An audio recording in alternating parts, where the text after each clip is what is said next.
Que la grâce de notre Seigneur Jésus-Christ, l'amour de Dieu notre Père et la communion du Saint-Esprit soient avec vous tous. Amen. Bienvenue, chers amis, à ce culte, d'où que vous veniez, quel que soit votre chemin. Si vos pas vous ont conduit à cette écoute aujourd'hui, ce n'est pas par hasard, mais c'est parce que quelqu'un vous attend. Et je vous invite à entrer dans ce culte par la louange. Nous prions. Seigneur, nous te bénissons pour la vie que tu nous offres chaque jour comme un cadeau. Nous te remercions pour le soleil qui se lève chaque matin, même lorsqu'il est caché par des nuages. Nous te remercions pour les joies simples de notre vie, le regard d'un enfant, la chaleur d'une maman, la force d'un papa, la gentillesse des grands-parents. Merci pour la beauté d'un parterre de fleurs au milieu d'une prairie. Tu aurais pu créer une seule sorte de fleurs, mais tu as choisi de créer des milliers, des centaines de milliers d'espèces de fleurs, uniquement pour nous enchanter, pour nous émerveiller encore plus. Oui, tu veux nous combler de ta joie d'enfant, de ta joie innocente et intense. Béni sois-tu, Seigneur, toi qui es le Seigneur de la vie. Amen.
Nous nous sommes réjouis de la vie que Dieu nous offre, mais nous nous rappelons aussi qu'il y a dans nos existences des zones d'ombre.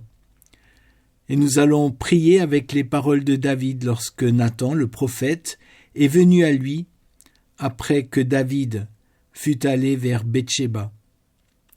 Prions avec David. Ô Dieu, aie pitié de moi dans ta bonté. Selon ta grande miséricorde, efface mes transgressions. Lave-moi complètement de mon iniquité et purifie-moi de mon péché. Car je reconnais mes transgressions et mon péché est constamment devant moi. J'ai péché contre toi seul et j'ai fait ce qui est mal à tes yeux, en sorte que tu seras juste dans ta sentence, sans reproche dans ton jugement. Voici, je suis né dans l'iniquité, et ma mère m'a conçu dans le péché. Mais tu veux que la vérité soit au fond du cœur. Fais donc pénétrer la sagesse au-dedans de moi. Amen. La suite du psaume 51 témoigne de l'attente du croyant. Détourne ton regard de mes péchés efface toutes mes iniquités. Ô Dieu, crée en moi un cœur pur, renouvelle en moi un esprit bien disposé. Ne me rejette pas loin de ta face, ne me retire pas ton Esprit Saint. Rends-moi la joie de ton salut, et qu'un esprit de bonne volonté me soutienne. Chers amis, comme pour David, Dieu entend la confession de notre cœur. Et par Jésus-Christ, il nous l'assure, notre péché est pardonné. Par le Saint-Esprit, la puissance d'une vie nouvelle nous est accordée. Rendons grâce à Dieu pour son salut. Amen.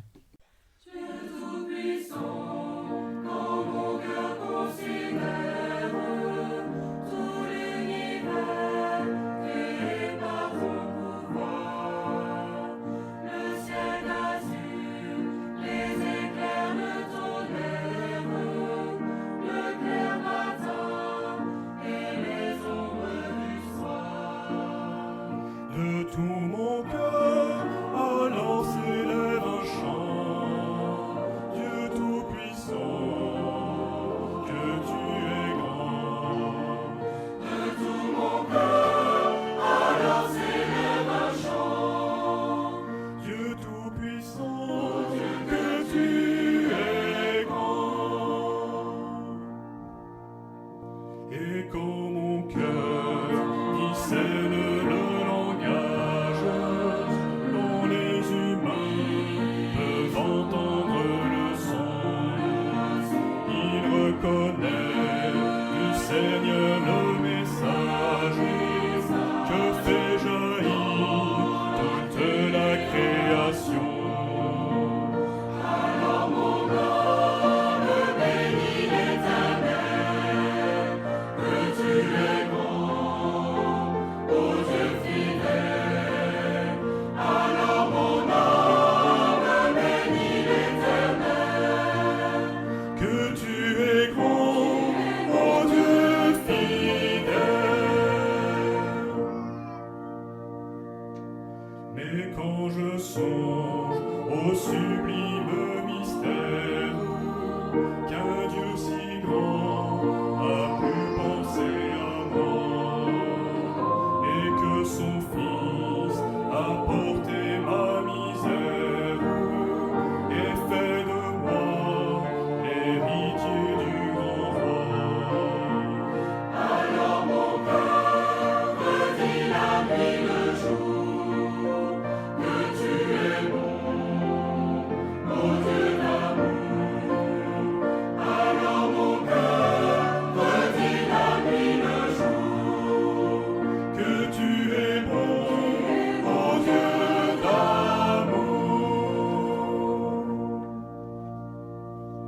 Quand mon Sauveur, éclatant de lumière, se lèvera de son trône éternel, et que les sangs, les douleurs de la terre, je pourrai voir les splendeurs de son ciel.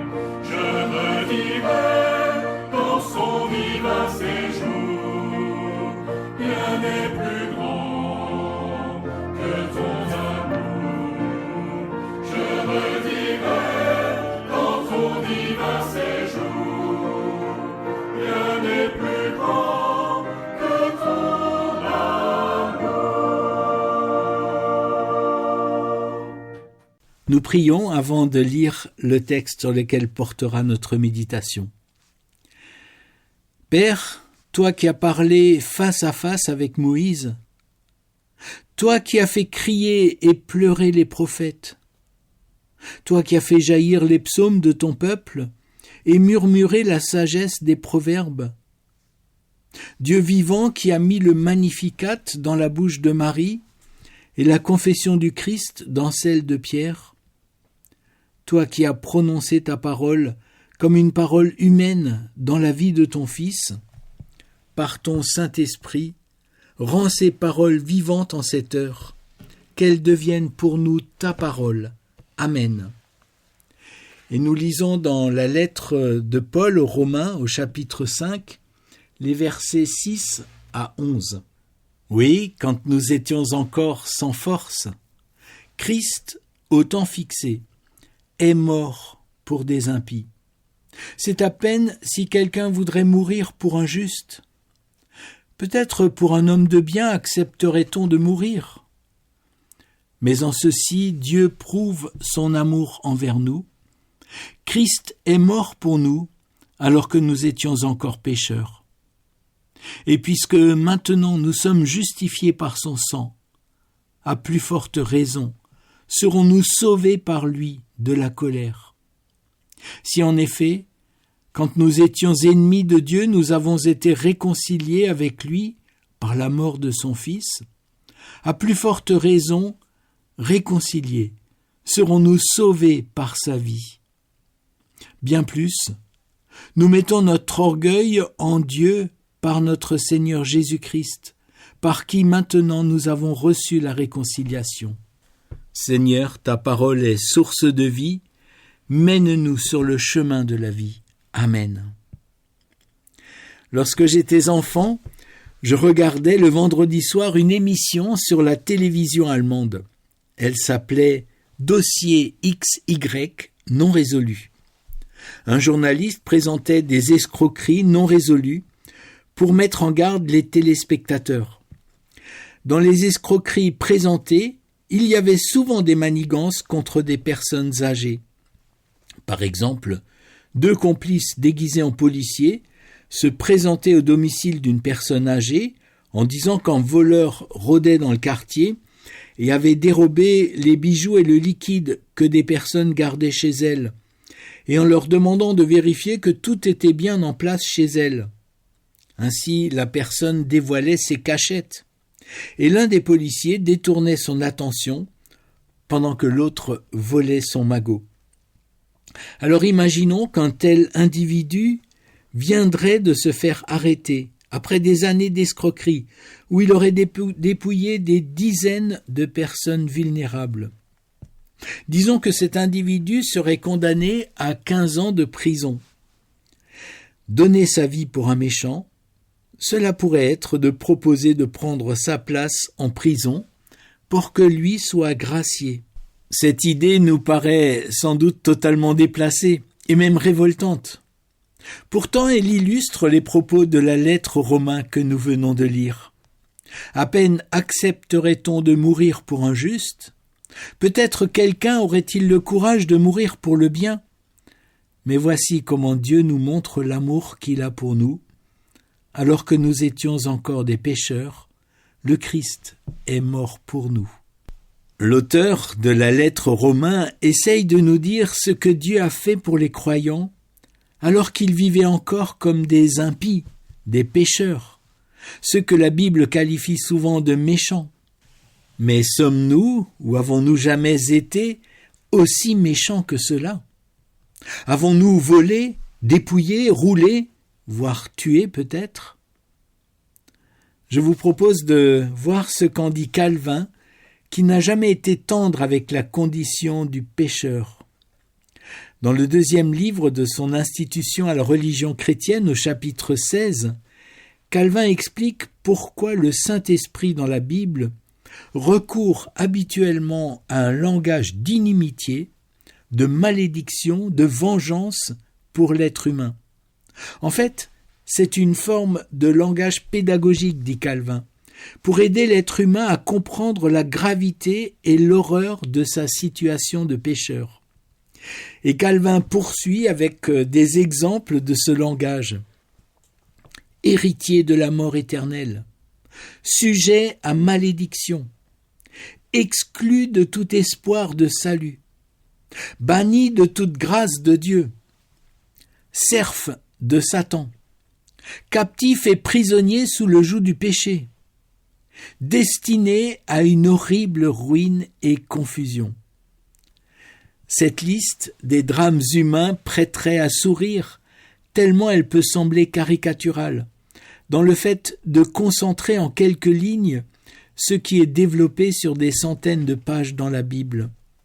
Cependant, pour Calvin, Cette liste veut indiquer le drame réel de l'être humain afin de l'amener à une authentique et ferme démarche de repentance.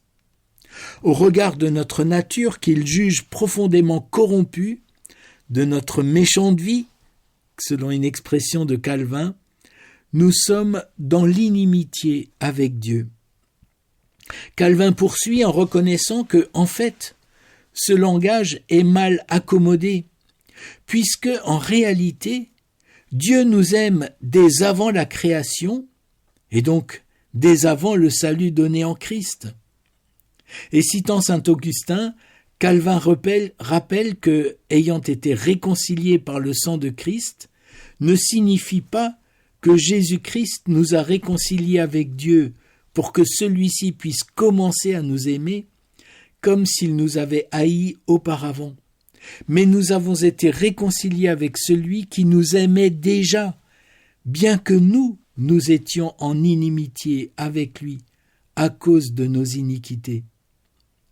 Calvin appuie sa thèse sur Paul. Jésus est mort pour nous du temps où nous étions encore pécheurs. Ces paroles, qui semblent exagérer la méchanceté des pécheurs, ont donc un but pédagogique, faire mesurer la distance qui sépare le pécheur de la sainteté de Dieu. Et même si nous ne sommes pas si méchants que cela, face à la sainteté de Dieu, nous apparaissons comme de la boue, comme des êtres profondément souillés ou dénaturés, selon l'image que l'on veut employer, exclus de tout espoir, bannis de toute grâce. Alors pour que cette boue soit capable de s'unir à Dieu, il faut une profonde transformation, que l'apôtre appelle ici une réconciliation. Mais de quoi parle-t-il donc ?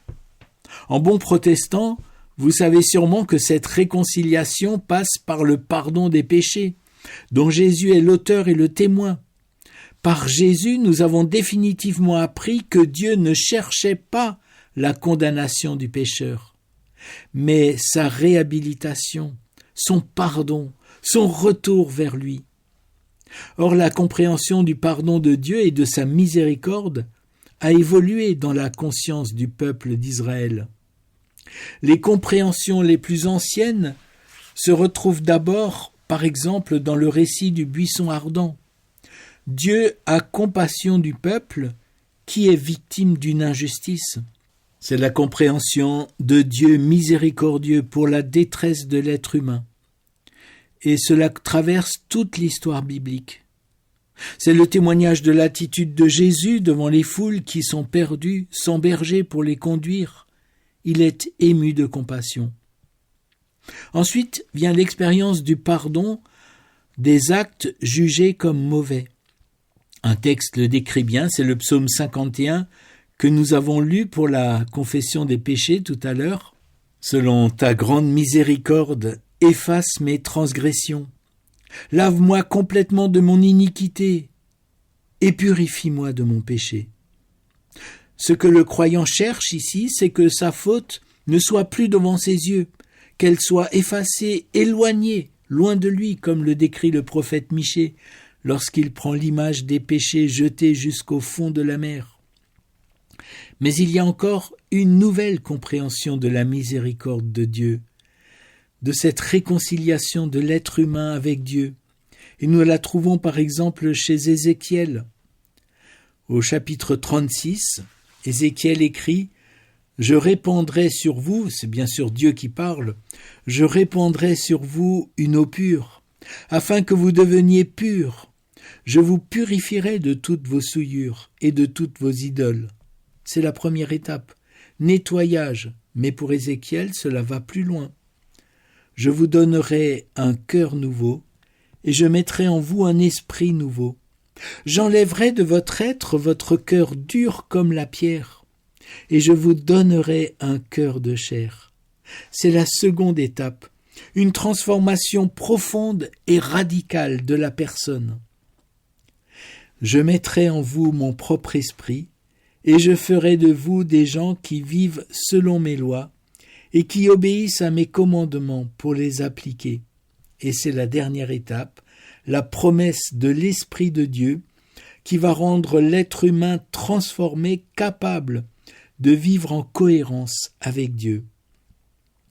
Paul reprend cette vision du salut, de la réconciliation avec Dieu comme une profonde et radicale transformation intérieure du pécheur lorsqu'il dit dans la deuxième lettre aux Corinthiens au chapitre 5, « Si quelqu'un est dans le Christ, c'est une création nouvelle. L'être ancien a disparu, un être nouveau est là. Et le tout vient de Dieu qui nous a réconciliés par lui, par le Christ, avec lui, et nous a confié le ministère de la réconciliation. » Lorsque nous demandons pardon, lorsque nous aspirons à nous laisser réconcilier avec Dieu, attendons-nous un simple éloignement des péchés de notre vue, un nettoyage qui soulage notre conscience et qui nous permette de remettre les compteurs à zéro? Ou bien espérons-nous une profonde transformation intérieure? Bien sûr, l'un et l'autre ne s'excluent pas, et quelquefois l'un a besoin de précéder l'autre. Tous les dimanches et peut-être tous les jours, lorsque nous confessons notre péché, nos péchés, et que la parole atteste la grâce de Dieu, nous faisons l'expérience de cette remise au clair de notre vie. Et puis de temps en temps, nous avons besoin de vivre des moments plus particuliers, un pardon qui s'accompagne d'une profonde transformation intérieure, d'un renouvellement de l'Esprit du Seigneur dans notre vie. L'espérons-nous encore? Matthieu décrit ce travail de transformation avec ces mots à lui, la guérison de nos maladies, la résurrection de ce qui peut être mort en nous, la purification de nos lèpres, ces taches qui nous collent à la peau, la libération de nos démons intérieurs qui nous hantent et ne nous laissent pas en paix. La promesse de l'Évangile est magnifique et puissante. Comme l'écrit Paul aux Corinthiens, Dieu nous a confié le ministère de la réconciliation. Et Paul, dans un autre passage de cette lettre aux Corinthiens, écrit « Nous sommes des ambassadeurs envoyés par le Christ, et à travers nous, c'est comme si Dieu lui-même vous adressait un appel par nous. Nous vous en supplions, au nom du Christ, laissez-vous réconcilier avec Dieu. Amen. » Grand Dieu, nous te bénissons, nous célébrons tes louanges, éternel, nous t'exaltons.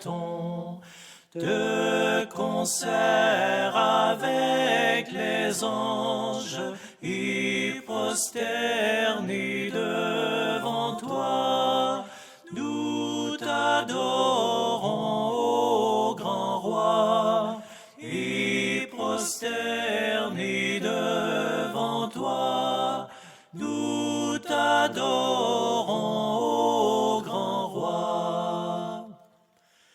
Puisse ton règne de paix s'étendre par tout le monde, dès maintenant à jamais, que sur la terre et sur l'onde, tout genou soit abattu au nom du Seigneur Jésus. Tout genou soit abattu au nom du Seigneur Jésus. Gloire soit au Saint-Esprit, gloire soit à Dieu le Père, gloire soit à Jésus-Christ, notre Sauveur, notre Frère, son immense charité durera perpétuité. son immense charité dure à perpétuité. Nous prions avant de terminer ce culte.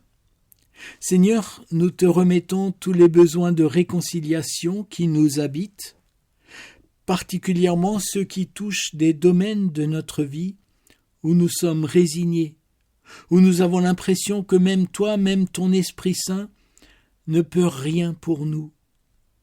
Oui, Seigneur, donne-nous la force de continuer d'espérer, de nous attendre à toi. Viens mettre ton pardon dans les lieux les plus retirés de notre existence. Nous te confions ceux de notre entourage qui souffrent du manque de réconciliation avec eux-mêmes, avec toi, avec un proche.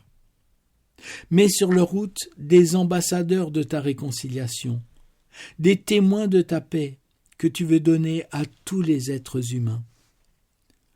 Nous te prions pour ceux qui nous entourent, qui sont dans le deuil, dans la maladie ou dans les difficultés au travail.